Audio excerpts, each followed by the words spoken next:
오늘 하나님께서 우리에게 주시는 말씀은 야고보서 3장 1절에서 12절까지의 말씀입니다. 가지고 계신 신약 성경 373면이 되겠습니다.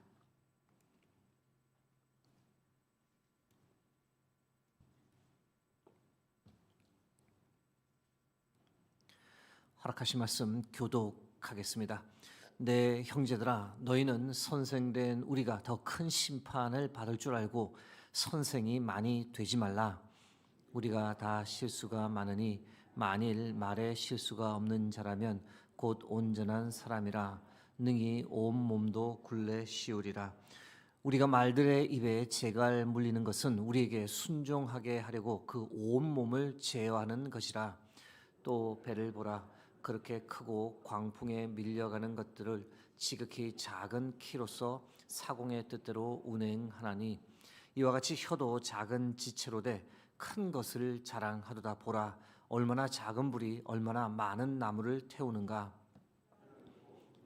불의의 세계라. 혀는 우리 지체 중에서 온몸을 더럽히고 삶의 수레바퀴를 불사르나니 그 사르는 것이 지옥불에서 나느니라. 여러 종류의 짐승과 새와 벌레와 바다의 생물은 다 사람이 길들일 수 있고 길들여 왔거니와 혀는 능히 길들일 사람이 없나니 쉬지 아니하는 악이요 죽이는 독이 가득한 것이라. 이것으로 우리가 주 아버지를 찬송하고 또 이것으로 하나님의 형상대로 지음을 받은 사람을 저주하나니 한 입에서 찬송과 저주가 나오는도다. 내 형제들아, 이것이 마땅하지 아니하니라. 샘이 한 구멍으로 어찌 단물과 쓴물을 내겠느냐. 내 형제들아, 어찌 무화과 나무가 감람 열매를 포도나무가 무화과를 맺겠느냐. 이와 같이 짠물이 단물을 내지 못하느니라. 아멘.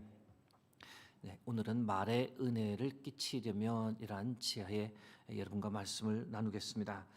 야고보서 3장 1절 말씀 다시 보시면 내 형제들아, 너희는 선생된 우리가 더 큰 심판을 받을 줄 알고 선생이 많이 되지 말라.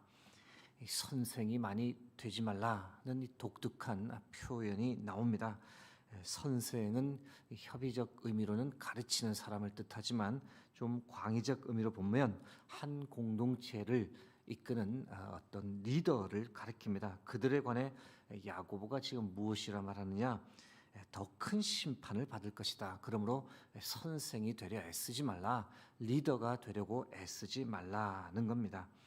왜 그렇게 말하는 것일까? 결국 하나님으로부터 더 큰 책임 추궁을 받게 될 것이기 때문입니다. 어떤 면에서 하나님의 추궁을 더 받게 될까? 그것에 관한 설명이 다음 2절에 언급되어 있습니다. 야고보서 3장 2절 말씀입니다. 우리가 다 실수가 많으니 만일 말에 실수가 없는 자라면 곧 온전한 사람이라 능히 온몸도 굴레 씌우리라. 한 공동체를 이끄는 리더, 겉으로는 참 멋있게 보일 수 있으나 실은 이 공동체 멤버들을 위해 무거운 책임감을 견뎌야 하고 더 수고해야 합니다. 공동체를 이끌다 보면 어쩔 수 없이 말을 더 많이 하게 되는데 그러다 보면 꼭 실수가 나옵니다. 말 실수 없이 산다는 것은 참 좀처럼 쉬운 일이 아닙니다. 그래서 저자는 오히려 선생이나 리더가 되려 하지 말라고까지 말합니다. 물론 말 실수는 리더만이 하는 것은 아닙니다. 우리 모두가 다 말 실수를 합니다. 그런 면에서 야고보서 3장 2절 말씀이 어떻게 시작하느냐? 우리가 다 실수가 많으니, 이 어떤 실수가 많다는 겁니까? 말 실수가 참 많다라는 겁니다. 저 역시 깊이 공감합니다. 말 실수를 좀 덜 했으면, 말을 좀 더 은혜롭게 할 수 있으면, 이런 바람을 저 역시 가지고 살아갑니다. 야고보서 3장 3절 말씀입니다. 우리가 말들의 입에 재갈 물리는 것은 우리에게 순종하게 하려고 그 온몸을 제어하는 것이라. 이 말의 중요성을 강조하기 위해 저자가 3절부터 흥미로운 비유를 사용합니다. 사진 보시면 이 말의 입에 재갈이 물려 있는데요. 물려 있는 재갈만 따로 사진을 보여드리면 이런 겁니다.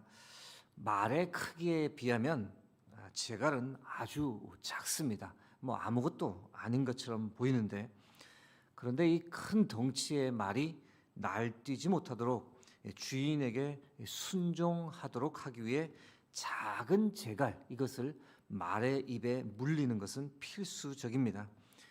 이 비유의 말을 저자가 왜 하는 것일까? 달리는 말에 제갈을 물리듯 사람의 혀에도 이 제갈을 물려야 한다. 그렇지 않으면 참 제어하기가 힘든 것이 사람이다. 이 메시지를 전합니다. 이어지는 4절, 5절에서도 이 말에 관해, 그리고 우리의 혀에 관해 재미있는 비유를 사용합니다. 야고보서 3장 4절에서 6절 말씀입니다. 또 배를 보라.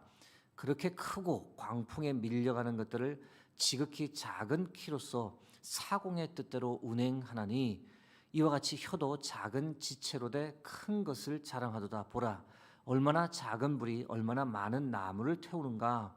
혀는 곧 불이요 불의의 세계라. 혀는 우리 지체 중에서 온몸을 더럽히고 삶의 수레바퀴를 불사르나니 그 사르는 것이 지옥불에서 나느니라. 두 가지 비유를 사용합니다. 하나는 혀를 이 배의 키에 비유합니다. 배의 키란 이 사진에서 보는 것처럼 배 홈이 아래쪽에 위치해 있는 이 작은 판입니다. 배 전체 크기에 비하면 보이지 않을 정도로 아주 작은 것인데, 그러나 이것의 역할은 아주 중요하고 절대적입니다. 이 작지만 이것이 배 전체의 방향과 안전을 결정하는 것이기에 배에 반드시 있어야 하는 겁니다. 저자가 다른 비유도 사용합니다. 혀를 작은 불에 비유합니다.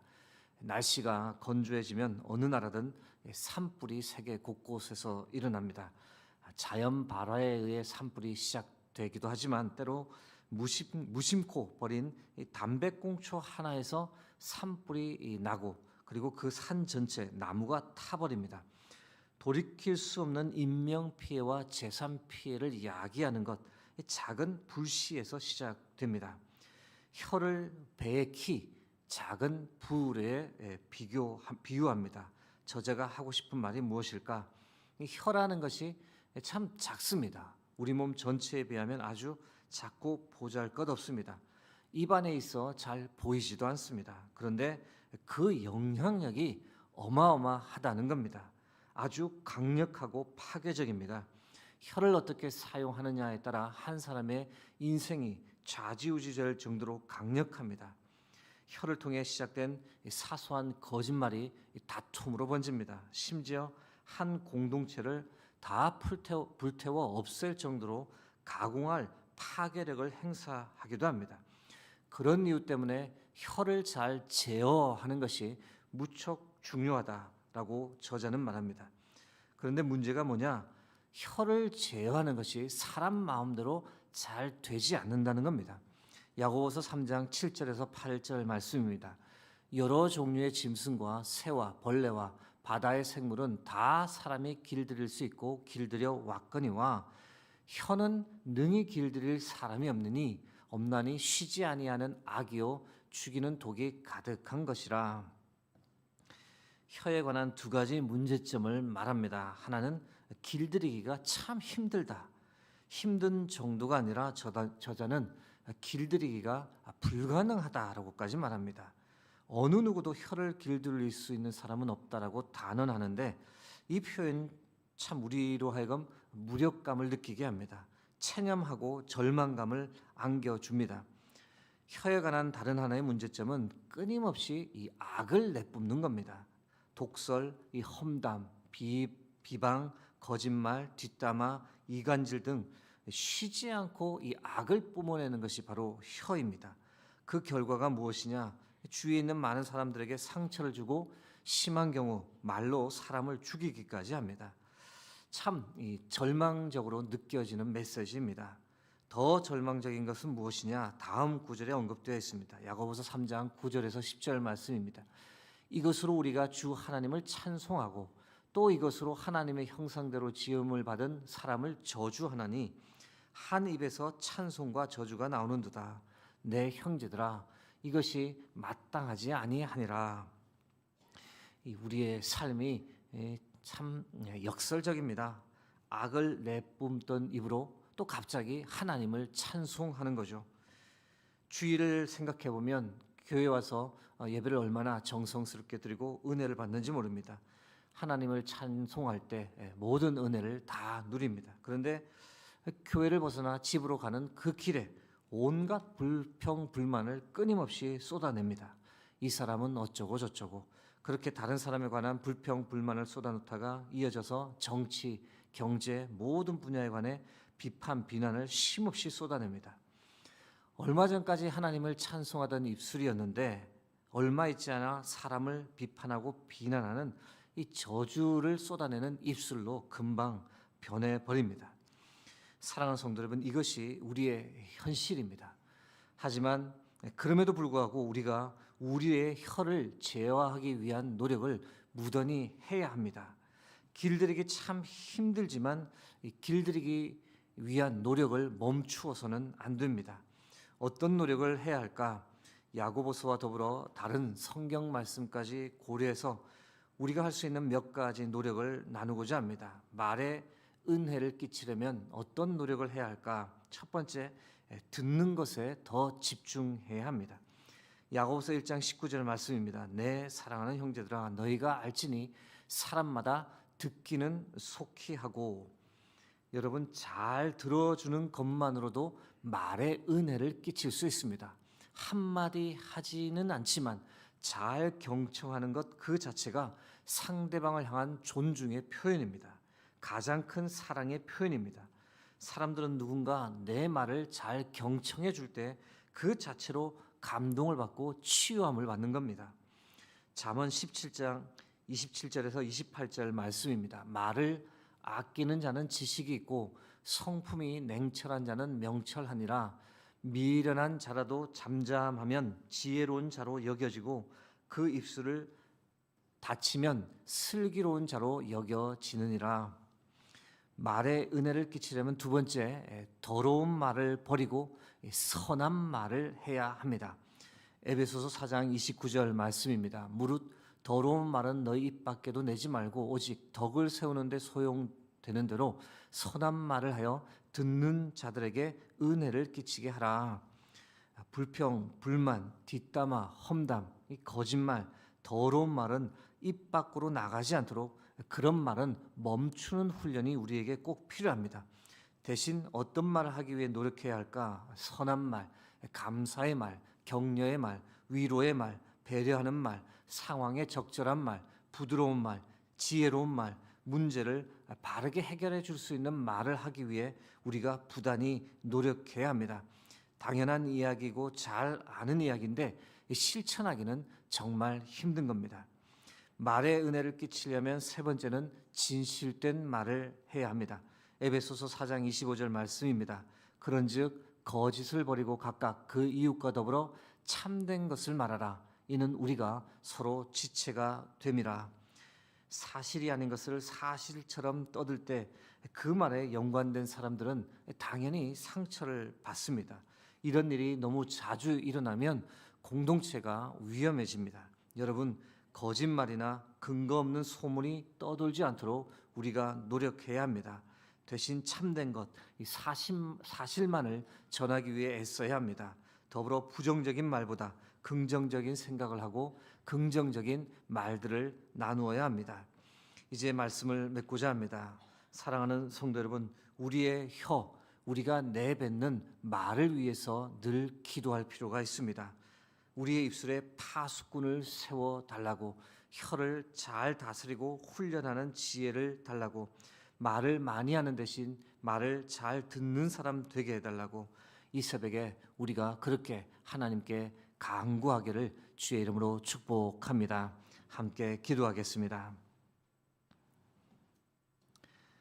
살아계신 하나님, 오늘도 우리에게 귀한 생명의 말씀을 주셔서 감사합니다. 말씀을 통해 우리 자신의 모습을 바라봅니다. 하나님, 우리의 입술에 하나님의 지혜를 더하여 주시옵소서. 우리의 입술에 파수꾼이 세워질 수 있도록 함께하여 주옵소서. 듣는 것에 더 집중케 하시고 더러운 말, 험담, 거짓말 이런 모든 것들을 버리고 선한 말 그리고 진실된 말만을 우리가 나누며 살아가는 복된 인생 되게 하여 주시옵소서. 그래서 우리 주위의 사람들이 우리의 말로 인해서 은혜를 받고 위로를 받고 격려를 받는 그런 은혜들이 더 확산되고 넓어질 수 있도록 일하여 주시옵소서. 모든 영광을 주께 드립니다. 예수 그리스도의 이름으로 기도드립니다. 아멘.